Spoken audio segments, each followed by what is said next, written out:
नमस्कार. आज आपण 17व्या श्लोकाचा अर्थ जाणून घेणार आहोत. श्लोक 17. यो न हृष्यति न द्वेष्टि न शोचति न कांक्षति शुभाशुभ परित्यागी भक्तिमान्यस्त मे प्रियः.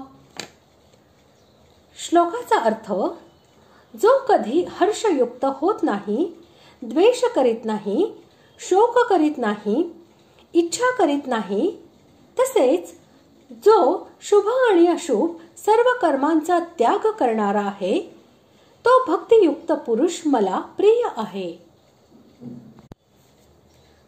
इष्ट वस्तूच्या प्राप्तीने आणि अनिष्टाच्या वियोगाने प्राण्यांना हर्ष होत असतो. म्हणून कोणत्याही वस्तूच्या संयोग वियोगामुळे अंतःकरणात हर्षाचा विकार न होणे म्हणजेच कधी हर्षित न होणे होय.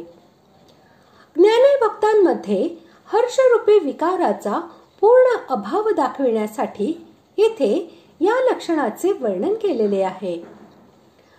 याचा अभिप्राय असा की भक्तासाठी सर्व शक्तिमान, सर्वाधार, परमदयाळू भगवंत हीच परमप्रिय वस्तू होय आणि भक्त तिला कायमचा प्राप्त करून घेतो.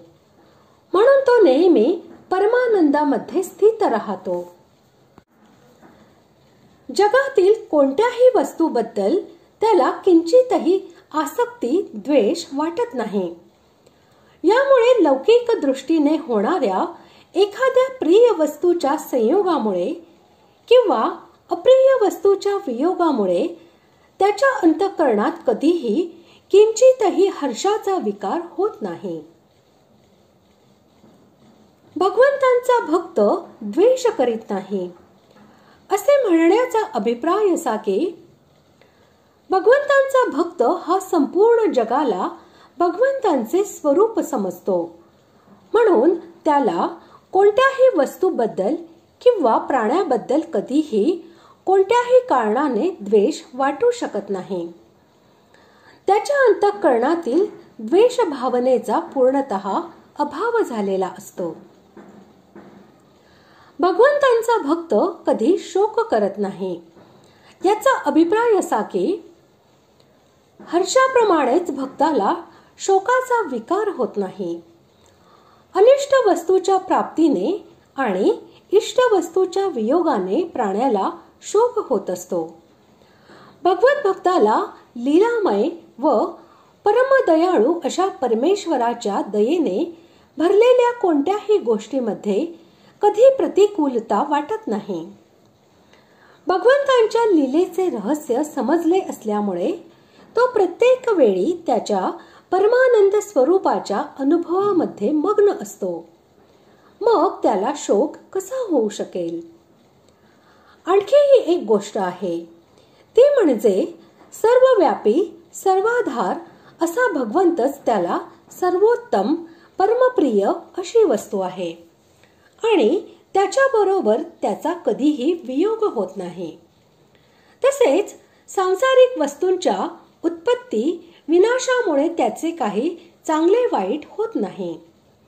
यामुळेही लौकिक दृष्टीने होणाऱ्या प्रिय वस्तूच्या वियोगामुळे किंवा अप्रिय वस्तूच्या संयोगामुळे त्याला कोणत्याही प्रकारचा शोक होऊ शकत नाही. भगवंतांचा भक्त कधी कोणत्याही वस्तूची आकांक्षा करीत नाही.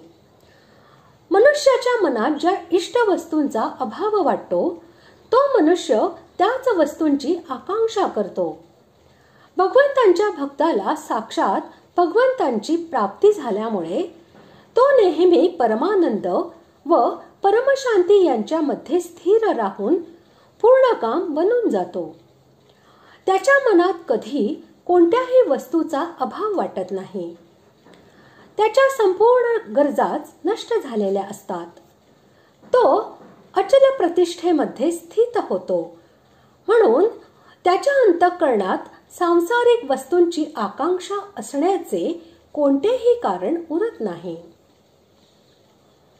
यज्ञ, दान, तप आणि वर्णाश्रमाप्रमाणे उपजीविका तसेच शरीर निर्वाहासाठी केल्या जाणाऱ्या शास्त्रविहित कर्मांचा वाचक येथे शुभ हा शब्द आहे आणि खोटेपणा, कपट, चोरी, हिंसा, व्यभिचार इत्यादी पाप कर्मांचा वाचक अशुभ हा शब्द आहे. भगवंतांचा ज्ञानी भक्त या दोन्ही प्रकारच्या कर्मांचा त्यागी असतो, कारण त्याचे शरीर, इंद्रिये आणि मन यांच्याद्वारे केली जाणारी सर्व शुभ कर्मे तो भगवंतांना अर्पण करून टाकतो. त्याच्याबद्दल त्याला किंचितही ममता, आसक्ती किंवा फलेच्छा ही राहत नाही. म्हणून अशी कर्मे ही कर्मेच मानली जात नाहीत आणि आसक्ती, द्वेष यांचा अभाव झाल्यामुळे त्याच्याकडून पापकर्मे होऊ शकत नाहीत. म्हणून त्याला शुभाशुभ यांचा परित्यागी असे म्हटले आहे. अशा प्रकारे आज आपण 17व्या श्लोकाचा अर्थ जाणून घेतला. पुढील भागात आपण 18व्या श्लोकाचा अर्थ जाणून घेणार आहोत. धन्यवाद.